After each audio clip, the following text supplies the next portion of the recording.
Bismillahirrahmanirrahim. Assalamualaikum warahmatullahi wabarakatuh. Alhamdulillahi rabbil alamin wa bihi nasta'inu ala umuri dunya waddin wassalatu wassalamu ala asyrafil anbiya'i wal mursalin nabiyina Muhammadin wa ala alihi wa sahbihi ajma'in wa man tabi'ahum bi ihsanin ila yaumiddin. Asyhadu an la ilaha illallah wahdahu la syarika lah wa asyhadu anna Muhammadan 'abduhu wa rasuluhu amma ba'd. Alhamdulillah, segala puji hanya milik Allah tabaraka wa ta'ala. Kembali kita dimudahkan untuk bertemu di majelis online kita untuk melanjutkan pembacaan kitab Kasyfus Syubhat karya Al-Imam Al-Mujaddid Asy-Syaikh Muhammad bin Abdul Wahhab At-Tamimi rahimahullah ta'ala. Kita meminta kepada Allah tabaraka wa ta'ala agar menjadikan majelis ini majelis yang penuh dengan berkah dan intinya kita bisa ambil ilmu yang bermanfaat. Amin amin ya rabbal alamin. Baik. Aina wasalna, sampai mana kita ya? Qala ana la usyriku billahi syai'a. Baik. Berarti kita sudah masuk ke syubhat yang baru. Nah, syubhat yang baru ini yang disebutkan yang dibawakan oleh penulis rahimahullah taala termasuk syubhat yang bisa dibilang hampir sama dengan syubhat sebelumnya. Di mana kata penulis rahimahullah taala, fa in qala ana la usyriku billahi syai'a hasya wa kalla walakinnal tijaa'a ila as-salihin laisa bisyirk. Jadi hampir samanya di mana bisa dibilang hampir sama. Kenapa? Karena syubhat sebelumnya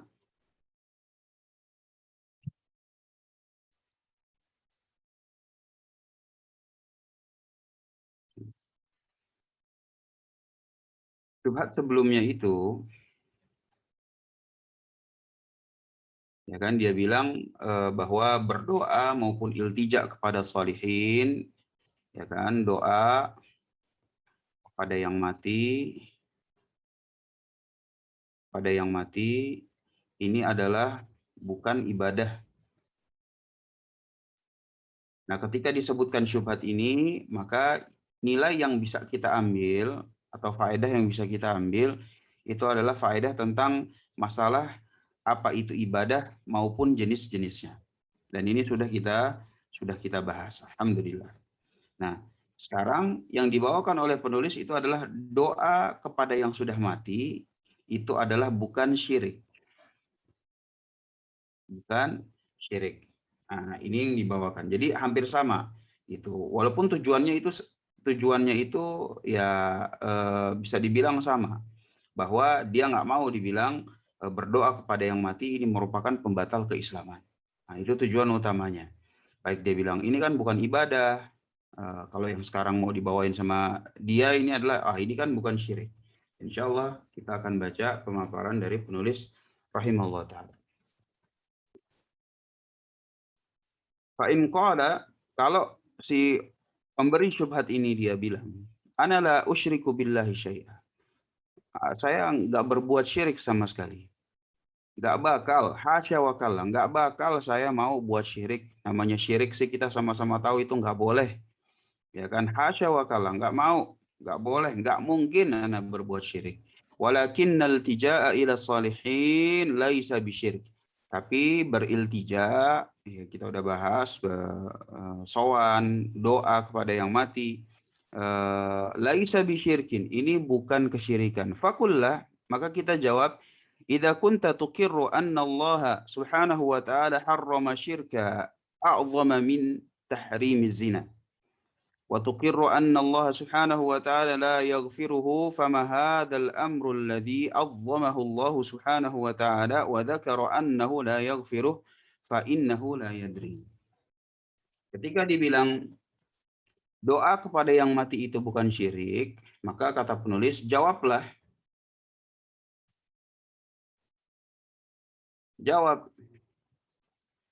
Jawab kepadanya apa?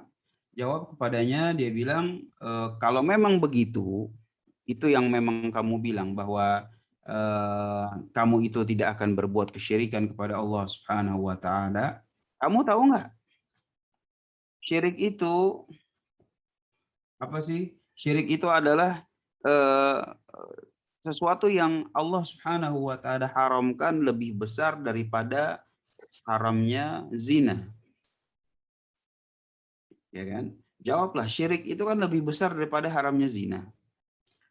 Kalau zina masih ada kemungkinan untuk diampuni.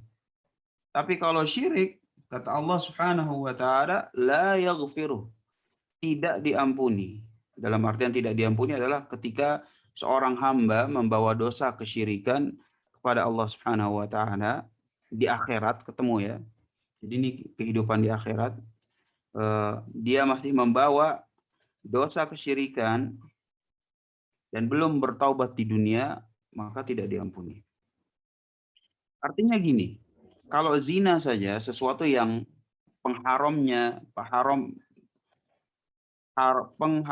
zina atau haramnya zina itu adalah sesuatu yang diketahui indal jami'. Ya kan, orang-orang tahu kalau misalnya zina ini memang haram. Lah, syirik itu lebih besar daripada zina. Itu satu. Yang kedua, zina itu kalau misalnya seorang hamba memiliki dosa zina dan belum taubat di dunia, di akhirat membawa dosa zina, masih ada kemungkinan untuk diampuni oleh Allah Subhanahu wa taala. Kenapa? Kata Allah Subhanahu wa taala, wa yaghfiru ma duna dzalik liman yasha. Allah Subhanahu wa taala mengampuni dosa yang levelnya itu di bawah kesyirikan. Levelnya itu di bawah kesyirikan. Nah, zina ini di bawah nih, masih lebih kecil gitu.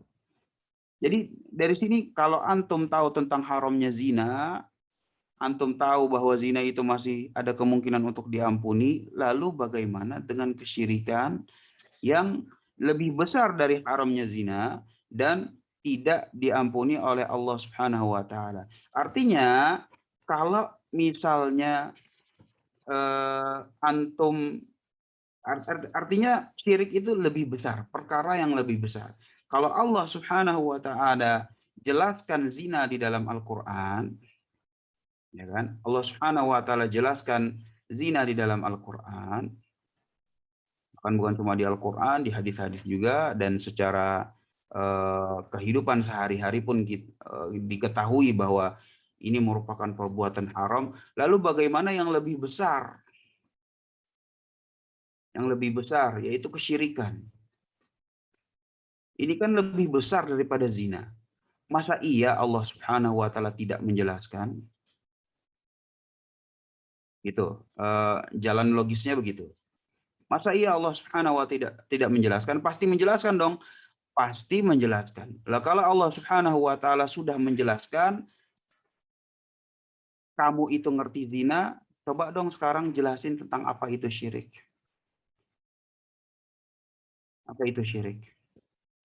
Nah, ini merupakan kita menantang gitu. Kita menantang dia bahwa antum kalau ngejelasin zina bisa nggak?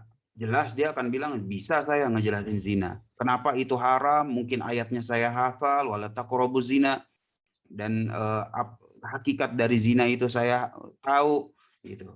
Lah, zina sama syirik besaran mana? Besaran syirik. Ya sekarang coba dong tolong jelasin tentang kesyirikan. Kayak begitu. Jelasin dong tentang kesyirikan. Kesyirikan itu apa sih?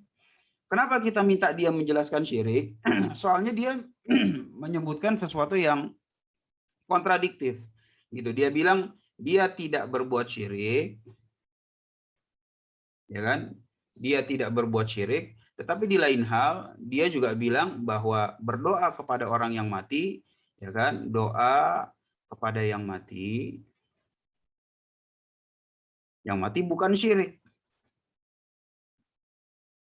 Bukan syirik. Nah, yang seperti ini menunjukkan bahwa dia itu nggak tahu apa itu syirik. Karena dia nggak tahu, ya kita tantang aja. Gitu. Apaan sih emangnya? Coba jelasin kepada kita syirik itu apa. Kenapa? Karena dengan pondasi yang seperti ini, kita yakin bahwa pasti dia ngejelasin yang salah atau dia memang tidak paham apa itu kesyirikan, dan tidak paham, tidak mengetahui apa itu kesyirikan. Ini juga sudah kita bahas. Ini merupakan perkara yang bukan merupakan udzur bagi siapa saja yang memang memiliki sarana dan prasarana dalam untuk mencari kebenaran. Makanya kata penulis rahimahullah taala langsung fa innahu la yadri. Gitu. Ini orang jelas nggak bakal tahu apa itu kesyirikan.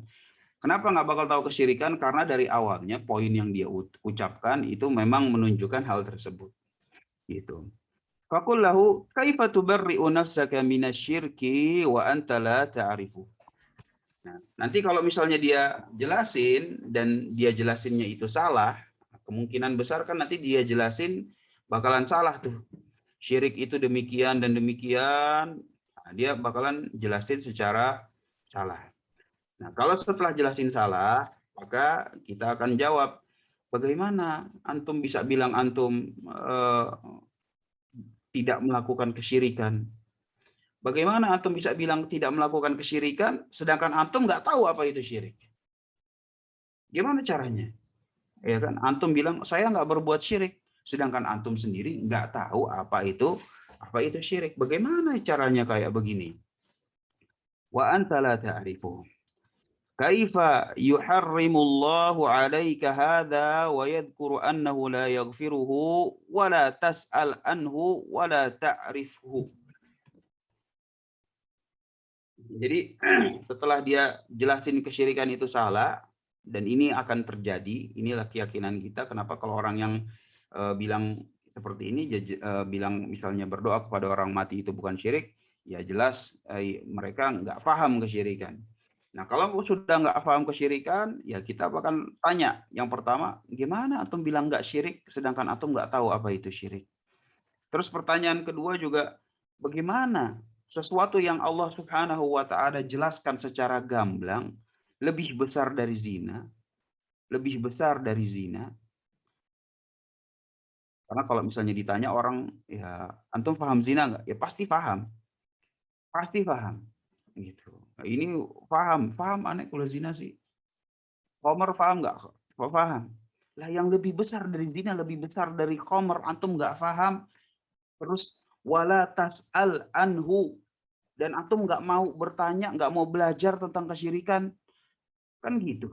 Ya kan? Lebih besar dari zina, lebih besar dari khamr, lebih besar dari sholat, lebih besar dari haji, lebih besar dari puasa. Antum semua paham itu, antum tanya tentang itu, antum tanya tentang sholat, antum tanya tentang permasalahan zina, antum tanya tentang bagaimana hukum pacaran, antum tanya tentang bagaimana hukum riba. Tapi giliran masalah kesyirikan, antum nggak mau nanya, nggak mau belajar, ini kef. Ini tanda tanya besar. Kenapa? Yang sesuatu yang jauh lebih besar dari itu semua, antum wala tas'alu anhu wala ta'rifuhu.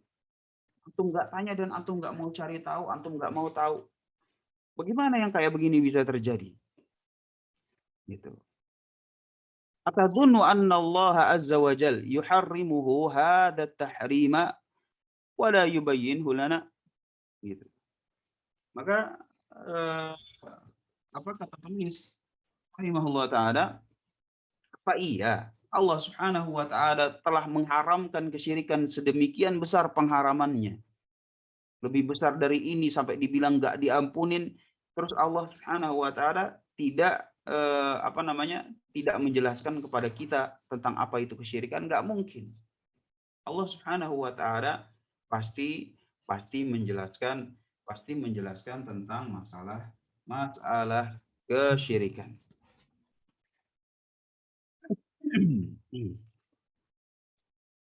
Fa'in qala, nah ini kalau misalnya dia udah ngalor ngidul, dia pengen tetap jawab, dia bilang fa'in qala asyirku ibadatul asnam. Kesyirikan itu adalah ibadah kepada berhala, dan ini udah kita bahas ya. Wa nahnu la na'budul asnam, dan kita tidak beribadah kepada berhala. Enggak, kita beribadahnya kepada sholihin. Tapi kalau ibadah kepada berhala memang kita tidak melakukan hal tersebut. Dan ini udah kita bahas dan ini disinggung lagi sama penulis rahimahullah taala, nggak apa-apa kita baca secara singkat aja. Faqul lahu ma ma'na ibadatil asnam. Kalau kayak begitu apa sih sebenarnya beribadah kepada berhala itu? Atadhunnu annahum ya'taqiduna anna tilkal ahjar wal akhshab wal ashjar takhluq wa tarzuq wa tudabbiru amra man da'aha fahadha yukadzibuhul Qur'an. Jadi di sini faedah lagi tentang hakikat kesyirikan. Hakikat kesyirikan dari peribadahan kepada berhala. Jadi ketika misalnya peribadahan kepada berhala, misalnya berhalanya apa? Misalnya berhalanya itu adalah kayu. Ya kan? Atau misalnya peribadahannya itu adalah kepada bangunan misalnya. Bangunan, batu. Nah, ini kita tanyain sama dia, apa iya ketika orang itu beribadah kepada kayu, beribadah kepada bangunan, beribadah kepada batu, beribadah kepada kuburan, apa iya maksudnya si kayu ini bisa menciptakan? Apa iya si bangunan ini bisa memberikan rizki? Apa iya si batu ini bisa mengurus alam semesta? Masa sih batu bisa mengurus alam semesta? Ini cave, tak mungkin. Gitu. Apa iya? Ini misalnya dia jawab, iya, emang kayu bisa menciptakan, batu bisa mengurus alam semesta, bangunan bisa memberikan rizki. Maka kalau dia jawab kayak begini dengan jawaban yang luar biasa ngaconya, maka kata penulis rahimahullah taala, fahadha yukadzibuhu al-Qur'an. Nah, ini jelas mendustakan Al-Qur'an. Tapi kalau dia jawabnya yang beda, dia jawab apa? Fa in qala innahum yaqsiduna khashabatan wa hajaran wa bunyah ada qabrin aw ghairihi yad'una dzalika wa yadhbahuna lah yaqulun innahu yuqarribuna ila Allahi zulfa wa yadfa'u anna Allahu azza wa jalla bi barakatihi wa yu'tina bi barakatihi. Tapi kalau dia itu adalah bukan kayunya, bukan bangunannya, bukan batunya, bukan kuburannya. Jadi ketika kita misalnya menyembah kayu, ya kan, misalnya dia bilang kayak gitu, ketika seseorang itu beribadah kepada kayu, bangunan, batu, kuburan, ataupun apapun objeknya dari berhala-berhala, patung, itu bukan patungnya, bukan kuburannya, bukan batunya, bukan bangunannya, bukan kayunya. Tetapi kayu, bangunan, batu, kuburan, patung ini hanya sekedar merupakan simbolis saja. Simbol dia. Simbol. Simbol di balik apa? Simbol di balik siapa? Ya kan? Siapa di balik simbol-simbol ini? Jadi contoh gampangnya misalnya ketika orang Nasoro gitu beribadah mengagungkan misalnya salib. Mengagungkan salib, ya salib itu kan biasanya dibuat dari kayu, ada yang dari besi, ya kan? Lah, ketika seperti ini, maka orang Nasoro bukan mengagungkan kayunya, bukan mengagungkan kalungnya, ya kan? Bukan mengagungkan besinya, bukan. Tapi yang diagungkan itu adalah simbol di balik kayu, kalung dan besi ini. Siapa itu? Siapa itu? Yaitu Nabi Isa. Nabi Isa alaihissalam. Begitu loh. Gitu. Jadi bukan kayunya, bukan kalungnya, bukan besinya, tetapi simbol di balik itu semua. Yang seperti ini tinggal dikiaskan. Ya kan kita mau bahas apa? Misalnya bahas misalnya patung Buddha gitu. Patung Buddha. Ya kan? Bukan patungnya. Bukan patungnya yang mereka agungkan, tetapi sosok Buddhanya. Ya kan misalnya juga beribadah kepada batu-batuan. Ya kan? Bukan batu-batunya itu yang mereka agungkan, tetapi konon katanya ini merupakan batu yang sempat didudukin oleh, ya kan, ini banyak nih di tanah Jawa gitu, di gunung-gunung biasanya. Batu-batu ini sempat didudukin oleh pangeran siapa, ya kan? Pangeran siapa gitu, anu juga nggak hafal nama-nama sesembahan mereka gitu. Jadi inilah hakikat kesyirikan. Inilah hakikat ibadah kepada berhala. Bahwa bukan berhalanya bisa menciptakan, dalam artian bukan patungnya, bukan kayunya, bukan itunya, tetapi simbol di baliknya. Simbol di baliknya. Nah, ini dia. Makanya kata penulis rahimahullah taala, kalau misalnya dia jawab kayak begitu, ya kan, yang diinginkan itu adalah simbol di balik benda-benda tersebut, fakul sodakta. Betul. Emang kayak begitu. Langsung kita betulkan nama dia. Jadi kalau dia bilang, ibadah kepada berhala itu bukan batunya, gitu. Kita bukan beribadah kepada kayunya atau mengagungkan kalungnya. Enggak, tapi simbol di balik kalung tersebut, di balik bangunan tersebut, di balik batu tersebut, di balik pohon tersebut. Seperti itu. Kalau dia jawab seperti itu, maka kita akan bilang antum benar, sodakta. Benar antum. Sadaqta. Wa hadha huwa fi'lukum indal ahjar wal bina'il ladzi ala al-qubur wa ghairiha. Kalau misalnya dia udah jawab kayak begitu, maka kita bilang benar. Benar. Nah, terus antum datang-datang ke kuburan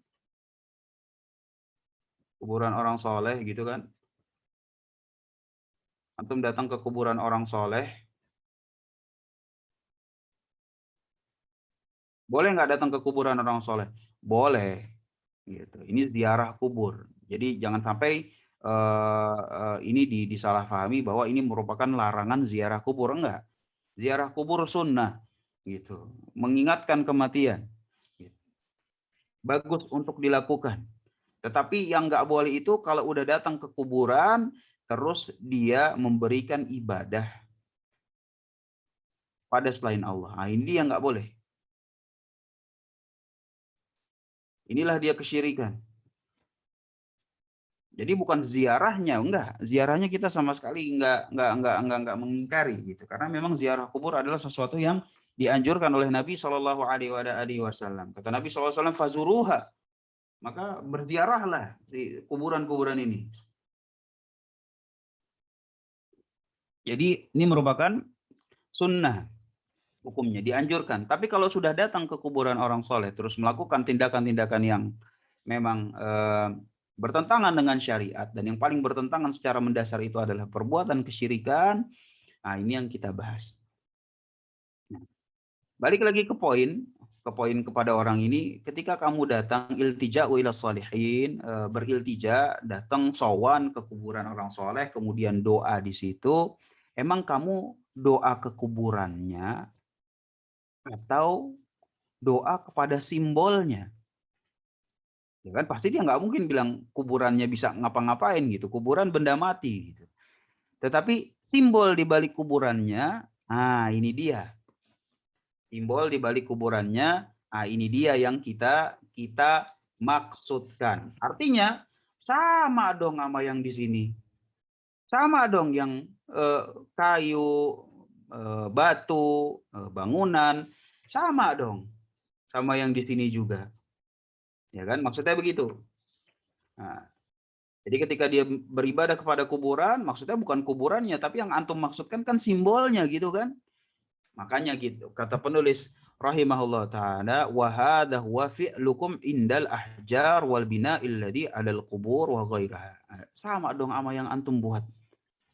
Sama kan? Ya kalau perbuatannya sama, hukumnya sama, statusnya juga sama. Fahada aqarra anna fi'lahum hadha huwa ibadatul asnam wa huwal matlub. Nah, kalau nanti misalnya kayak begitu, ini merupakan penetapan bahwa memang sama, maka ya kalau dia mengakui atas hal tersebut, alhamdulillah. Dan inilah yang kita mau supaya orang sadar apa itu kesyirikan.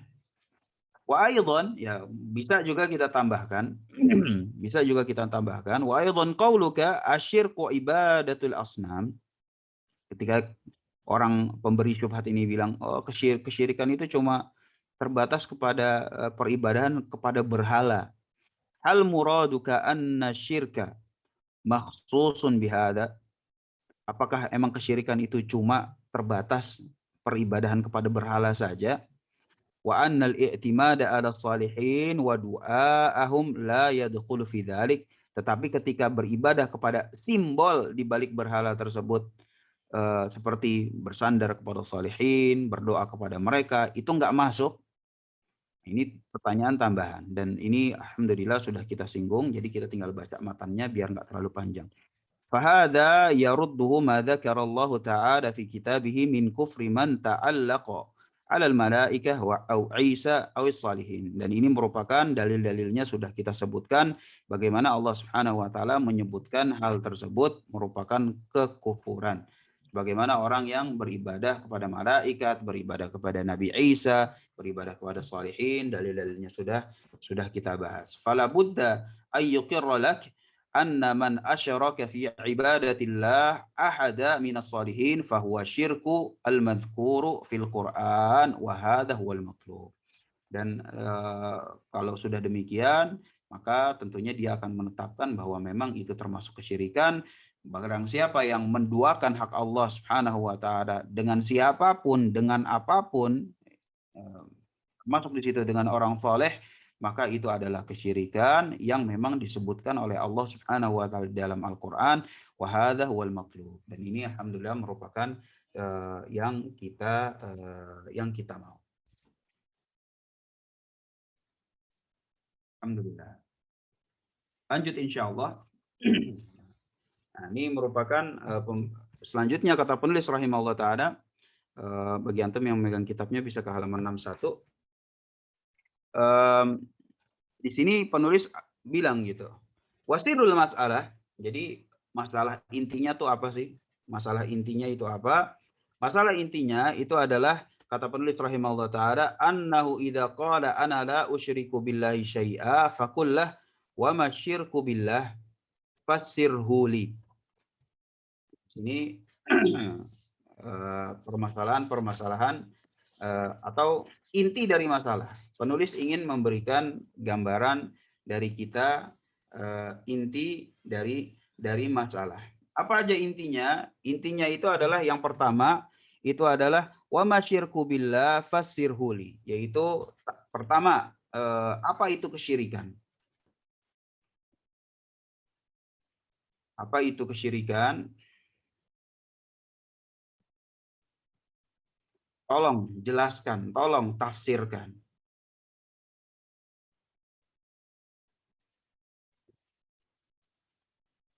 Permasalahan yang kedua, kata penulis rahimahullah taala, fa in qala huwa ibadatul asnam faqul lahu wa ma ibadatul asnam fassir hali. Apa itu peribadahan kepada berhala?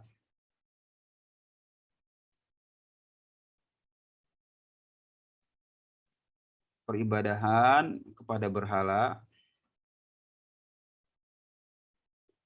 Coba tafsirnya itu seperti apa? Permasalahan yang ketiga, kata penulis rahimahullah taala, wa in qala ana la a'budu illallah faqul ma ma'na ibadatillah. Ini misalnya ada yang bilang saya enggak beribadah kecuali hanya Allah, kepada Allah Subhanahu wa taala, maka jawablah ma ma'na ibadatillah. Apa sih artinya? Apa sih maknanya beribadah kepada Allah wahdah la syarikalah? Fassir hali. Apa itu ibadah? Apa itu ibadah? Ya kan? Apa itu ibadah? Dan apa itu ketika dibilang ibadah ikhlas? Ikhlas hanya untuk Allah.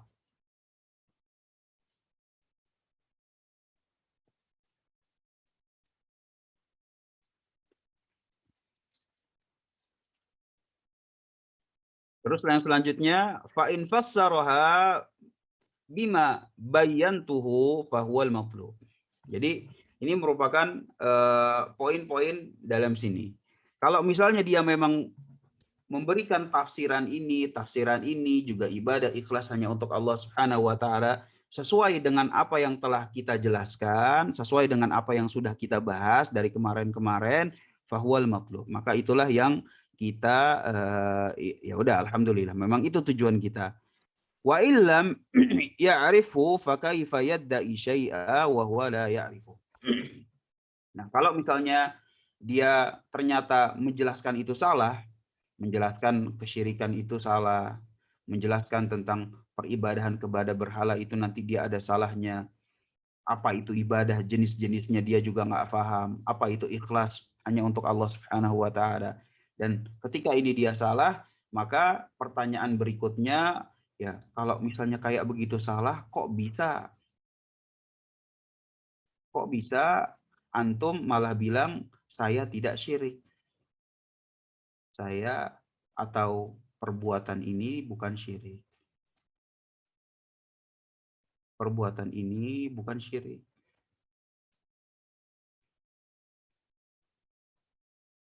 Bukan syirik. Kok bisa? Ya antum jelasinnya aja salah. Antum jelasin salah berarti antum nggak tahu kan? Kok bisa antum bilang ini bukan syirik padahal antum nggak tahu apa itu syirik. Ya kan? Ya kalau zaman sekarang misalnya bilang apa ya? Ah ini bukan COVID, tapi dia sendiri nggak tahu apa itu COVID. Ya kan? Ini bukan, ya pokoknya begitu. Antum paham yang dimaksudkan gitu. Gimana antum bisa berlepas diri dari sesuatu sedangkan sesuatu tersebut antum nggak tahu. Ini disebutkan oleh penulis. Fakaifa yadda'i syai'a wa huwa la ya'rifuh. Gimana antum bisa bilang antum bertauhid sedangkan antum nggak tahu apa itu tauhid? Bagaimana antum bisa bilang antum itu seorang muslim sedangkan antum nggak tahu apa itu Islam? Bagaimana antum bilang saya tidak berbuat kesyirikan sedangkan antum nggak tahu apa itu syirik? Bagaimana antum bisa bilang ana di atas dakwah salaf sedangkan antum nggak tahu apa itu pondasinya dakwah salaf, ya kan? Dakwah salafiyah. Gitu. Nah ini makanya ketika nggak tahu kok bisa ngaku gitu. Itu poin yang dibawakan oleh penulis rahimahullah taala. Wa in fassaraha bi ghairi maknaha. Nah, itu tadi kalau misalnya dia tafsirkan dan ternyata dia salah gitu.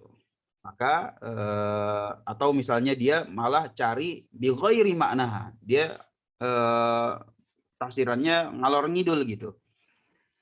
Maka yang selanjutnya itu adalah bayan talahu al-ayat al-wadihat fi ma'na syirki billahi subhanahu wa ta'ala wa ibadati al-awthan annahu alladhi yaf'aluna fi hadha zaman bi'ainihi. Maka kalau misalnya dia udah ngalor ngidul, ya kan, nggak jelas, ya udah kita bawakan ayat-ayat yang muhkam.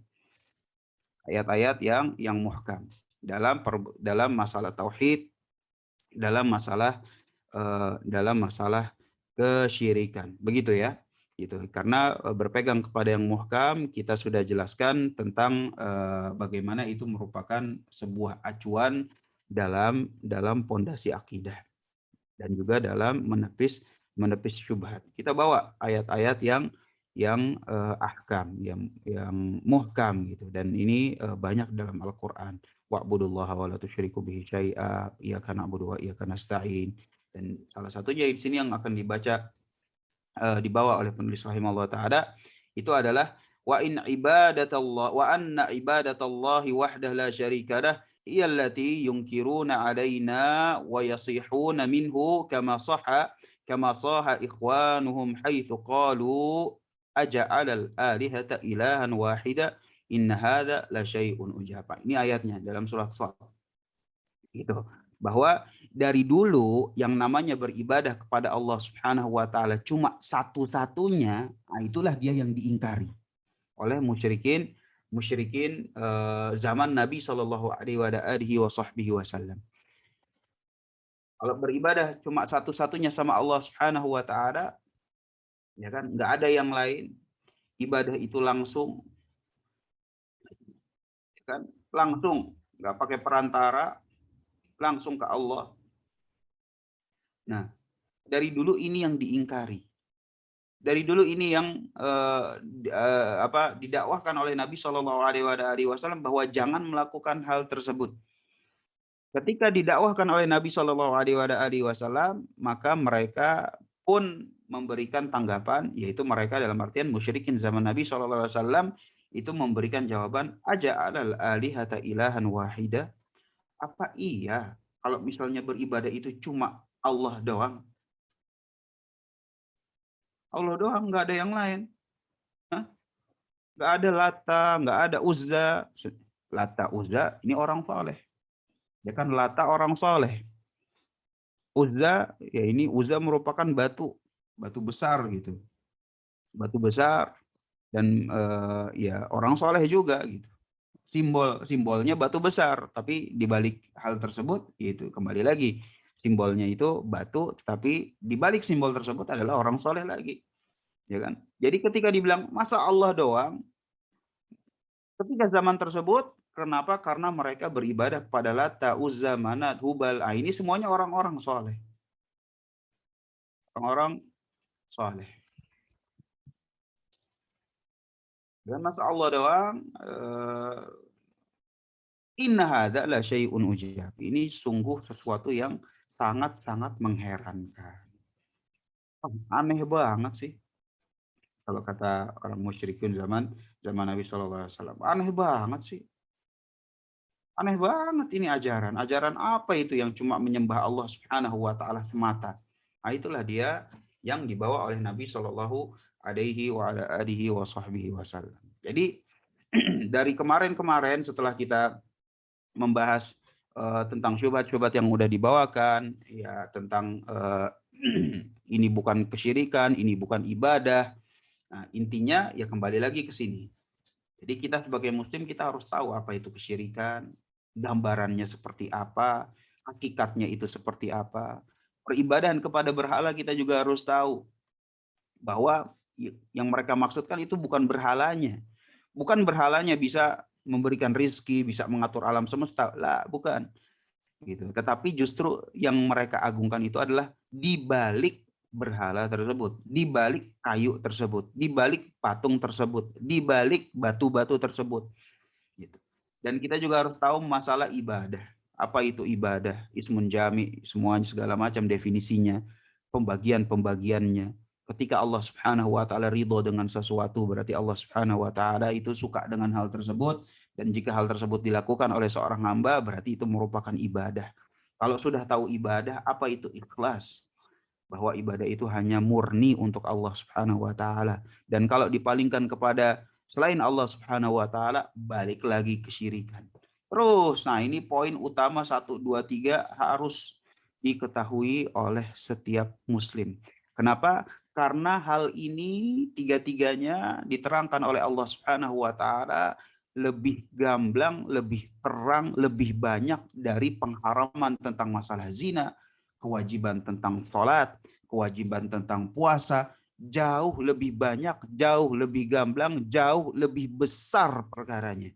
Sehingga seorang muslim harus terus, nggak boleh lupa, nggak boleh males, nggak boleh bosen dari membahas apa itu kesyirikan, apakah itu peribadahan kepada berhala saja, apa itu ibadah dan ikhlas hanya untuk Allah Subhanahu wa taala, harus terusan dibahas. Supaya apa? Supaya itu tidak hilang dari jiwa seorang muslim. Nah, kira demikian ada insyaallah bisa kita lanjutkan pada pertemuan berikutnya. Semoga Allah Subhanahu wa taala mudahkan. Hada wallahu taala a'lam bissawab. Apabila ada yang ingin tanyakan, silakan. Tafadhol.